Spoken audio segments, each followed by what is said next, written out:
So Breakaway is a fully distributed virtual CFO controller bookkeeping firm, and we rely on an offshore team. And in fact, it's core to our model. So we've grown to, in about a little more than a year, we have 20 advisors, and they all use an offshore team. And the reason I'm so passionate about it, and I'm not a shill, but the reason I'm so passionate about it is I did the same thing. So I'm the former managing partner and CEO of a top 60 CPA firm, West Coast-based CPA firm, that we started, as Chris said. It makes me feel old to be a pioneer, but I'll take our India team in Coimbatore, which is a town in kind of the south in India, and actually not too far from where Sean is now. More than 15 years ago, probably closing in on 20, when that was not something that firms did. And we started with a couple young staff, a couple who are still with the firm now, 20 years later, and went through all the travails. I mean, honestly, if I had known Sean and Chris and had known everything that I know now, I certainly would have done it. But back then, there really wasn't that kind of an option to do the way like Entigrity is done. So you had the SurePreps of the world or whatever they were, where you could actually send tax returns offshore. But what we wanted is our own dedicated staff. So we did it, and it was, again, bumps and bruises along the way, but we still use it. And Sean, I love the information on the increase in profit per partner. Our numbers were equally, if not more dramatic, as far as the bottom line, but also just staff satisfaction. And we, over the course of the years, we've probably sent 20 people there to train. So a little bit different than your model, but or the Entigrity model, but still, it truly changed the firm, not only from a profitability perspective, but just from, we're founded in Salem, Oregon, that's small town in Oregon. It really helped the firm just kind of in its outreach and its outlook. Yeah, so it was very important to us, right? And I know this about Entigrity as well. I mean, I had to be able to look our clients and our partners in the eye and say that we treat the team in India no differently than we treat our team stateside, which is with compassion and values. And so it was important to go meet the team. So I've probably been to India maybe 18 times. So, which puts me probably a pretty high end. And the funny thing is, when I talk to Indians, I've probably been to more places in India than many, because every time I went, I had to go someplace new. So I've seen a lot of India, and knowing and because again, we didn't have someone like Sean that we could rely on, and we had staff there, but it was just important for us to connect with the team. And so I again, blessed. I've been to weddings, I've been to celebrations, I've met more parents than I want to, so the thing about the trick, and if you ever go to India, the trick is never clear your plate, because there will be a mother who will put more food on your. You have to leave food on your plate, otherwise you will eat more than you intend to.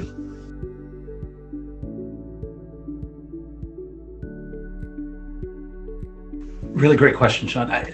Bottom line, the best way I can put it is we really tried to humanize it, right? So it wasn't, in fact, we would try really hard not to say, we're going to send the tax return to India. We would say, we're going to send the tax return to Rashmi or to Thiru or to, So it was about setting into that human has their own, not only the positives, right? Because they're highly trained, very well educated, driven, want to progress in their career, but also they're humans, right? Which means they might have a sick kid, or they might have made a mistake. I mean, the biggest thing that I learned was, don't treat it like a magic button, right? Where, just because we're offshoring does not mean that the return's going to come back or the audit's going to come back perfect. No, there could be mistakes. Right. And then you dialogue and you figure out where the mistake lies. Oftentimes it lay as much on our side, which is bad information, garbage in, garbage out, than it was on the team side. But again, humanize it, because which is the joy of what we do as professional services providers, right? We manage human capital. It just so happens that we have human capital halfway around the world, but it's still human capital. And then the communication to the client side. So I love the poll, and we went through that. I mean, Oregon, in parts of Oregon was quite conservative. And we were, again, very open about it and shared the reasons why. And ultimately, I mean, you get some resistance, but ultimately most clients understood, especially when you say, what this really means is I'm going to be in front of you more often.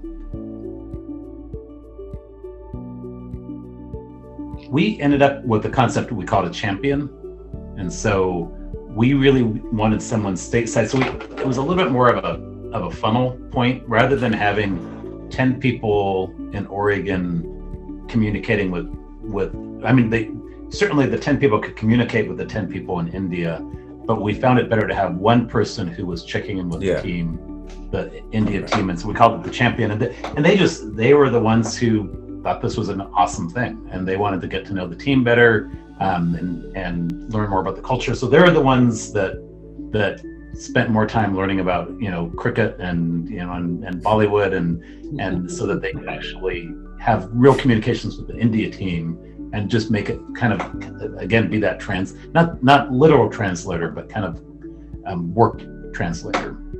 That really worked effectively. Yeah, so and this actually was the point I was going to make. We again tried really hard. So we would celebrate the same things that we did stateside, we do in India. So if we celebrate work anniversaries, we'd celebrate someone had a baby. We and again arrange. We knew the local baker. Indians love sweets. So we have. Me too. Likewise, there's nothing better than Indian ice cream. So we would send cakes for work anniversaries and marriages, and so again, and that just it eliminated all the stigma. And then when one of our partners or managers went to a client and said, "Hey, by the way, you need to sign this consent because we might send your return to India," if there was any response, it was like, "Well, no, we know these kids. I mean, we know these associates. We know their quality. I've met their family," and so it wasn't. In fact, we never used the word offshore.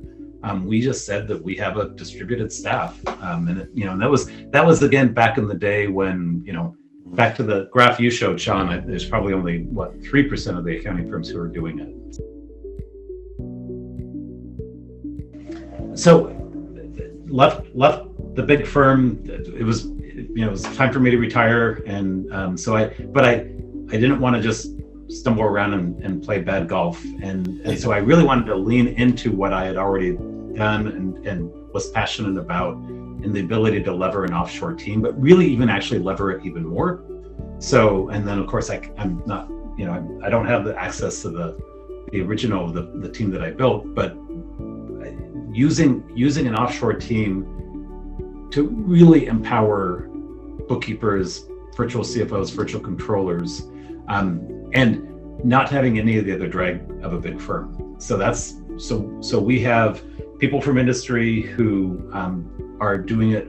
We have kind of some people who've retired and want to do this as a little bit of a side hustle, and others who are saying, nope, I want to build a complete book of business. We don't do tax, we don't do a test, it's just the bookkeeping and controller work. And it is one of the 3 core tenets of our business model. So it's community, technology, and our offshore team. Those are the 3 things that we really are the pillars of Breakaway. So we're and again, when we talk to our potential clients, when we talk to our team members, it's just core to who we are and core to our model. And it's really been why we've been as successful as we are. Great question, Sean. And that's why I say, when I say it's core, so instead of, including my own former firm, you start with a firm and then you say, oh, now I want to think about an offshore team. We built the firm day one saying we will have an offshore team. So we built, so when we talk to a potential advisor, they're like, well, I want to hire a whole bunch of staff in the US and, find some bookkeepers. And well, that's really not our model. Our model is you spend time in front of your client, you go back to the office and you send the work, and have them while you're asleep or while you're talking to potential new clients, they're doing the work for you. So again, the high level CFO level advisory, of course, is done by the staff, but the the back office work is done by the offshore team. One, I think the desire. So one of the things that mindset. The mindset, right? Don't make this a hobby, right? I mean, I think you can, really make this part of your overall strategic effort. Two is, as we already talked about, and I'll definitely look at the link that you posted there, Chris, that Sean recommended, having processes, right? Making sure that if you don't have them, make sure that you're ready to.